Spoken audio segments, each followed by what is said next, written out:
सकते हैं। एक होता है ऑपरेशन साइड होता है, दूसरा टेक्निकल साइड होता है। तो ये जो वीडियो है मेरा ऑपरेशनल साइड में है। क्या होता है कि जब हम लोग मशीन यूज़ करते हैं तो छोटे मोटे ऐसे बहुत सारे डाउट्स होते हैं और हमें डाउट का पता नहीं होता है। तो कहीं ना कहीं हम लोगों का मिस यूज़ होने की वजह से छोटे प्रॉब्लम होते हैं, और छोटे प्रॉब्लम को जब हम लोग निगलेक्ट कर देते हैं तो एक बड़ा प्रॉब्लम हो जाता है, जो एक्चुअल इकोनॉमिकली मशीन के लिए अच्छा नहीं है। ठीक है, तो जैसे मैं आपको बताता हूँ कि ये जो मशीन है ये बेसिकली इसका नाम है बैच फ्रीजर। तो बैच फ्रीजर है और इट्स मेड बाय द आइस्टिक 1927 और उसकी सब्सिडारी कंपनी है प्रोमैक। मशीन का जो मॉडल है वो स्टारजेल 8 प्रो है। प्रो इन द सेंस स्टारजेल 8 भी अवेलेबल है, स्टारजेल 8 pro in the sense updated version है स्टारजेल 8 प्रो का। तो ये फ्लोर मॉडल है विथ हॉरिजॉन्टल सिलेंडर है। मशीन को जो रिक्वायरमेंट है वो 3 फेज, न्यूट्रल और अर्थिंग, ऐसे 5 लाइन का रिक्वायरमेंट होता है। साइमल्टेनियसली मशीन में सेल्फ क्लीनिंग के लिए नल भी दिया गया है, जिसके लिए हम लोगों को एक ड्रिंकिंग वाटर सप्लाई की जरूरत होती है। तो मैं आपको ये ऑपरेशन के बारे में बताता हूँ कि जब ये मशीन को हम लोग जब चालू करते हैं तो ये जो होता है यहाँ से हम लोगों को मिक्स डालना है। जैसा कि मैंने बताया कि मशीन आपका हॉरिजॉन्टल सिलेंडर है, तो जो भी आप मिक्स डालोगे that is without any added material, like आप फ्रूट पीसेस नहीं डाल सकते हो या कोई नट पीसेस है वो नहीं डाल सकते हो। कोई भी सॉलिड पार्टिकल आप मिक्स के साथ नहीं डाल सकते। क्या होता है अगर आपने सॉलिड पार्टिकल डाल दिया मिक्स के साथ में, तो हॉरिजॉन्टल सिलेंडर में क्या होता है कि वो जो बीटर होता है वो उसको स्क्रैप करता है। तो उसकी वजह से क्या होता है कि बीटर में जो सेल्फ एडजस्टिंग स्क्रैपर प्लेट है वो डैमेज होने का चांस होता है, और उसके साथ ही साथ में आपका सिलेंडर भी डैमेज होता है। तो इसके लिए कोई भी सॉलिड मटेरियल आपका डालने के लिए इसके अंदर मना है। तो जब आप इसके अंदर मिक्स डालते हो तो यहाँ पे डिस्प्ले में कुछ बटन है, जैसे स्टॉप है, थोड़ा जूम भी कर सकते हैं, आप देख सकते हैं। स्टॉप इन द सेंस क्या होता है कि मशीन को रोक देना है। ये एक सॉफ्टी का सिंबल है, वो एक्चुअली प्रोडक्शन है। जब आप वो बटन दबाते हो तो मशीन का चर्निंग प्रोसेस और फ्रीजिंग प्रोसेस दोनों ही एक्टिवेट हो जाता है, तो आपका प्रोडक्ट बनता है। ठीक उसी प्रकार पे ये जो बटन है ये एक्चुअली एक्सट्रैक्ट और क्लीनिंग, ये दोनों मोड के लिए सेम बटन है।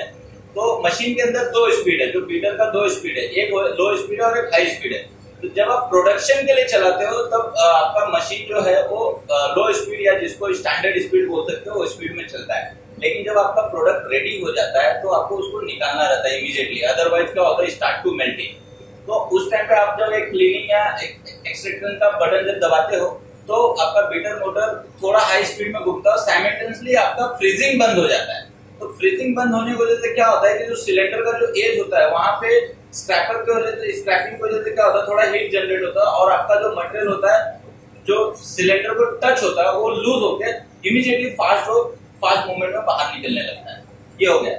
दूसरा आपके पास ये बटन है, ये एक्चुअली क्लीनिंग का बटन है। जब आप ये बटन दबाते हो तब आपके नल में पानी आने लगता है, लेकिन मेक श्योर कि नीचे जो वाटर कनेक्शन है वहां पे पानी का कनेक्शन होना चाहिए। और अप एरो और डाउन एरो बेसिकली आपका जो कंसिस्टेंसी मॉनिटरिंग सिस्टम है इसके अंदर है। सो कंसिस्टेंसी जो पॉइंट होता है वो आप जो सेट पॉइंट है उसको अप एंड डाउन कर सकते हैं। साइमल्टेनियसली इसके अंदर मैनेजर मेनू है जिसमें आप लैंग्वेज, टाइम, डेट सब चेंज कर सकते हो। तो वो चेंज करने के लिए भी आप अप एंड डाउन एरो का यूज कर सकते हो।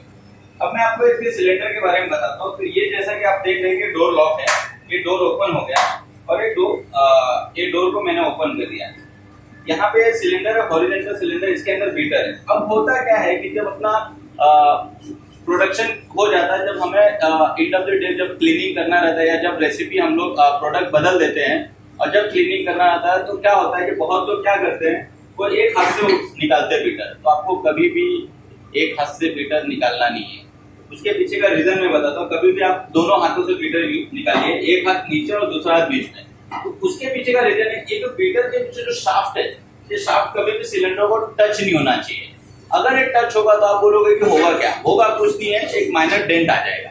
वो डेंट से क्या होता है कि वो डेंट धीरे धीरे इतना बढ़ जाता है कि कुछ एक महीनों बाद पूरा सिलेंडर आपका स्क्रैप होकर डैमेज होने लगता है। और सिलेंडर डैमेज, सिलेंडर रिप्लेसमेंट मतलब मशीन रिप्लेसमेंट। तो आपको करना क्या है कि जब आपको बीटर निकालना है दोनों हाथ का इस्तेमाल करना है, एक नीचे और दूसरा सेंट्रल में, ताकि ये जो पीछे शाफ्ट है वो शाफ्ट सिलेंडर को टच नहीं होना चाहिए। दूसरी बात क्या है कि कभी भी मैं देखता हूँ कि कुछ लोग बीटर को लेते और ऐसा करते हैं, तो ये जो स्टफिंग बॉक्स नीचे गिरने का डाउट होता है, और ये जब गिरता है तो कहीं पे भी जाके मिस आउट हो सकता है। और फिर जब हम लोग लगाने जाते हैं तो स्टफिंग बॉक्स नहीं होने की वजह से पूरा का पूरा प्रोडक्शन डूब जाता है। स्टफिंग बॉक्स इतना छोटा हो रही है, लेकिन इट्स वेरी इंपॉर्टेंट। अगर ये आपने नहीं लगाया तो होगा क्या, मिक्स है पीछे की तरफ से दिख रहा होल है, यहाँ से मिक्स चले जाएगा मशीन के अंदर, जहाँ पे कंप्रेसर है बीटर मोटर है उसमें लिक्विड जाएगा, शॉर्ट सर्किट होने का चांसेस बढ़ जाता है, कंप्रेसर या बीटर मोटर आपका उड़ जाता है। तो मेक श्योर कि जब भी आप बीटर लगाते हैं तो स्टफिंग बॉक्स होना जरूरी है। और आप यहाँ पे देख रहे हो कि ये जो बीटर है ये 100% मेड बाय स्टेनलेस स्टील और एक फूड ग्रेडेड स्टील है। इससे क्या होता है कि जब आपका जो प्रोडक्ट चलता है तो प्रोडक्ट के अंदर प्रॉपर मिक्सिंग हो जाता है, उससे उसका टेक्सचर इनहांस होता है, स्मूथनेस बढ़ जाता है। और ऑफकोर्स आपका स्टेनलेस स्टील मोटर बीटर होने की वजह से क्या होता है, इसका जो सेल्फ लाइफ है अंदाज में बता रहा हूँ कि मिनिमम 15 से 20 साल तक तो चलता ही बीटर है। अब बीटर के अंदर आपने देखा कि स्क्रैपर प्लेट है, basically scraper plate food graded Teflon material से बना हुआ है और ये वेयर एंड टेयर स्पेयर्स है। तो एक सर्टेन टाइम के बाद आपका स्क्रैपर प्लेट घिस जाता है तो उसको टाइम टू टाइम हम लोग को बदलना है। अब अगर समझो कि आपने स्क्रैपर प्लेट टाइम पे नहीं बदला तो होगा क्या, क्या होता है कि जनरली जो रेफ्रिजरेशन सिस्टम है, सिस्टम का पूरा ये आपका सिलेंडर फ्रीज हो जाता है और आइसक्रीम जो होता है, जो आपका मिक्स होता है, वो सिलेंडर को फ्रीज होने की वजह से चिपक जाता है। बीटर जब घूमता है तो उसका जो स्क्रैपर ब्लेड है वो स्क्रैप करता है सिलेंडर को। तो अगर समझो आपका स्क्रैपर ब्लेड घिस चुका और आप टाइम पे रिप्लेस नहीं कर रहे हो तो स्क्रैप करेगा नहीं। तो होगा क्या कि आपका रेफ्रिजरेशन सिस्टम के संदर्भ में आपका जो एक्चुअली लो टेम्परेचर इतना लो हो जाएगा कि कंप्रेसर के अंदर लिक्विड फ्लड बैक होने का चांसेस है। तो दैट कॉल टेक्निकल टर्म्स में उसको लिक्विड हैमर बोलते हैं। तो लिक्विड हैमर से वो आपका एक्चुअली कंप्रेसर का पिस्टन वगैरह डैमेज होने का चांसेस होता है। तो वो तो एक बहुत बड़ा मेजर प्रॉब्लम है, वो तो हो भी सकता है, लेकिन साइमल्टेनियसली क्या होगा कि आपका जो आइसक्रीम जो होता है वो प्रॉपर मिक्स नहीं होगा, उसका उतना टेक्सचर प्रॉपर नहीं आएगा, उसमें स्मूथनेस नहीं। और सबसे बड़ा जो एज अ एंटरप्रेन्योर को जो तकलीफ देता है वो है वेस्टेज। आपका वेस्टेज बढ़ जाएगा, आपको पता नहीं चलेगा कि हर बैच में आधा आधा एक एक किलो आपका वेस्ट हो जा रहा है और जो आप क्लीनिंग में फेंक रहे हैं, तो अल्टीमेटली आप इकोनॉमिकली लूज हो रहे हैं, लॉस हो रहे हैं। तो बेहतर है कि टाइम पे टाइम आप स्क्रैपर प्लेट बदलिए, क्योंकि वो वेयर एंड टेयर है। टाइम पे आप स्क्रैपर प्लेट बदलेंगे, होगा क्या है कि आपका टेक्सचर अच्छा होगा, स्मूथनेस अच्छा होगा, साइमल्टेनियसली आपका मशीन का जो सेल्फ लाइफ है वो भी बढ़िया है। ठीक है। और जब भी आपको लगाना है आपने दोनों हाथ ही लगाना है। ये सेल्फ एडजस्टिंग स्क्रैपर प्लेट है और जब आप लगाते हो तो मेक श्योर कि आपने एक बार लेफ्ट एंड राइट करके घुमाया ताकि प्रॉपर फिट हुआ है। ठीक उसी प्रकार से डोर है, ये डोर भी यहाँ से निकल जाता है, तो ये डोर निकल के फाइनल क्लीनिंग करना है। अच्छा, और ये डोर का मैं एक खासियत बता देता हूँ। ये डोर एक्चुअली है ना, प्रो मॉडल है ना, तो ये डबल लेयर डोर है। Double layer in the sense के बीच में एक वैक्यूम लेयर है। तो वैक्यूम लेयर से का बेनिफिट क्या है, क्या होता है कि जब आपका प्रोडक्शन में आइसक्रीम बन रहा है तो सिलेंडर में ऑलमोस्ट -30 डिग्री सेंटीग्रेड का टेम्परेचर आ जाता है, या प्लस एंड माइनस थोड़ा 2-4 डिग्री आगे पीछे होता है। तो -30 में और आपका एम्बिएंट टेम्परेचर प्लस में, तो पूरा स्वेटिंग होता है, यहाँ पे फ्रीजिंग हो जाता है। ऑफकोर्स अगर ये आप समझो कि सिंगल लेयर डोर होता तो पूरा आपका यहाँ पे फ्रीजिंग हो जाता है। फ्रीजिंग होने की वजह तो होता क्या है, जब वो मेल्ट होता है तो वो पानी बन के आपके प्रोडक्ट में जाएगा जो आगे चल के आइस क्रिस्टल होगा। और अगर फ्रीजिंग हो रहा है, अल्टीमेटली आप जो सिलेंडर के अंदर रेफ्रिजरेशन सिस्टम से जो कूलिंग जनरेट किया वो आप कंट्रोल नहीं कर पा रहे, यूज नहीं कर रहे हो, वो वेस्टेज हो रहा है। तो एक डबल लेयर होने की वजह से क्या होता है कि उस कूलिंग को आप यूटिलाइज कर रहे हो, कंट्रोल कर रहे हो, उसका मैक्सिमम यूटिलाइजेशन आप अपने प्रोडक्ट के लिए हो रहा है। तो जो ड्यूरेशन ऑफ बैचेस है वो कम हो जाता है, आधे 1 मिनट। तो ultimately you are saving energy और getting a perfect and excellent product. तो ये डबल लेयर का डोर है। और ये जब डोर आपका बंद हो जाता है तो ही आपका मशीन चलने वाला है। और ये है आपका मिनी जो आइसक्रीम डोर एक्सटेंडर है, यहाँ से सारा प्रोडक्ट बाहर आ जाता है। तो एज अ ऑपरेशन आपको 2-3 चीजों का ध्यान देना है। सबसे पहली बात है कि जो बीटर आपको जब निकाल रहे हो तो मेक श्योर कि दोनों हाथ का इस्तेमाल करना है, एक नीचे और दूसरा बीच में। तीसरा, जब भी आप बीटर लगा रहे हो मेक श्योर उसके स्क्रैपर प्लेट लगे हुए हो, तो बीटर के पीछे जो स्टफिंग बॉक्स है वो लगा हुआ होना चाहिए। मेन डोर आपका बंद होना चाहिए और जो आइसक्रीम एक्सटेंशन डोर है ये भी बंद होना चाहिए। तीसरा बात है कि मशीन एयर कूल्ड है। Air cooled in the sense क्या होता है कि रेफ्रिजरेशन सिस्टम के अंदर जो एयर कूल्ड कंडेंसर लगा हुआ है। तो अल्टीमेटली क्या है, जैसे हम लोग सांस लेते हैं और सांस छोड़ते हैं, ठीक उसी प्रकार से मशीन फ्रेश एयर खींचता है और हॉट एयर फेंकता है। तो फ्रेश एयर खींचना है इसके लेफ्ट एंड राइट साइड से और हॉट एयर फेंकना है इसके बैक साइड से। तो as per air cooled condenser के हिसाब से लेफ्ट और राइट साइड में मिनिमम आपको 1-1 फीट का तो गैप चाहिए और बैक साइड में मिनिमम 18 इंच का 1.5 फीट का गैप चाहिए। बट यहाँ पे काफी अच्छा प्रोविजन है कि यहाँ पे हमने एक डक्टिंग लगा के रखा है ताकि हम लोग मैक्सिमम जो स्पेस यूज कर सके और जो हॉट एयर है उसको एग्जॉस्ट कर दिए। तो अल्टीमेटली क्या हो रहा है कि जो आपके जो प्रोडक्शन किचन का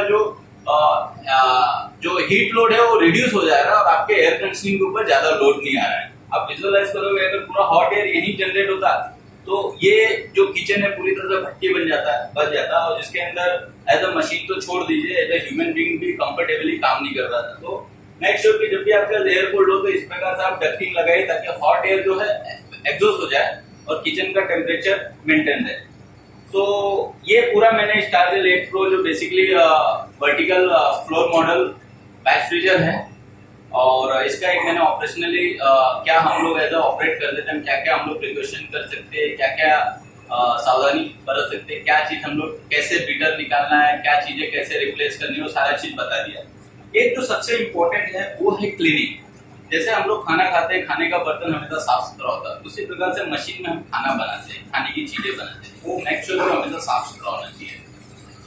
HACCP, FSSAI के बारे में हम लोग सभी लोग जानते हैं कि वो रूल्स एंड रेगुलेशन क्या, बट अगर हम लोग प्रैक्टिकली में अगर वो चीज हम लोग फॉलो नहीं करते तो उसका कोई बेनिफिट नहीं है। सो मेक श्योर कि जो एंड ऑफ द डे है आपका 100% क्लीनिंग होना चाहिए। क्लीनिंग को हम लोग 3 भाग में डिवाइड कर लेते हैं। एक होता है डिसमेंटल करना है, दूसरा क्लीन करना है, तीसरा असेंबल करना है। तो जब हम लोग डिसमेंटल करते हैं उसमें भी 3 स्टेप्स है। क्लीन बाय आपका hot water, then clean by plain water, then sanitize by food based sanitizer. उसके बाद उसको ड्राई करना है, then apply your lubrication gel. Lubrication gel के बाद उसको असेंबल करना है। अब लुब्रिकेशन जेल क्यों इंपॉर्टेंट है? क्योंकि लुब्रिकेशन जेल के अंदर 2 फीचर है। एक तो लुब्रिकेशन प्रोवाइड करता है स्मूथनेस, साइमल्टेनियसली लुब्रिकेशन जेल जो होता है वो सैनिटाइजर भी होता है। तो इनके हम लोग बेसिकली मिल्क प्रोडक्ट यूज कर रहे हैं और आप सभी लोगों को पता है कि मिल्क कितना मतलब प्रीशियस है, फ्रेजाइल है और वो थोड़ा भी अगर आप अनहाइजीनिक वे से उसको कंट्रोल करते तो खराब हो जाता है, अल्टीमेटली वो हमारा ही लॉस होता है। तो मेक श्योर कि प्रॉपर नीट एंड क्लीन हो, मशीन वेल लुब्रिकेटेड हो और हैंडल विद केयर हो ताकि मशीन सालों साल चले, हमें ऑपरेशन में डे बाय डे में कोई प्रॉब्लम ना हो और बहुत बेहतर तरीके से चले। मैं समझता हूँ काफी चीजें मैंने बताया। अगर आप यहाँ पे किसी को कोई डाउट्स हो ऑपरेशन को लेके या केयर मेंटेन को लेके या क्लीनिंग को लेके पूछ सकते हैं। शेफ किसी को कोई डाउट नहीं है? तो मैं समझता हूँ कोई डाउट नहीं है। थैंक यू वेरी मच, आपने मुझे सुना और आप मुझे डायरेक्ट कांटेक्ट कर सकते हैं if any requirement. Thank you.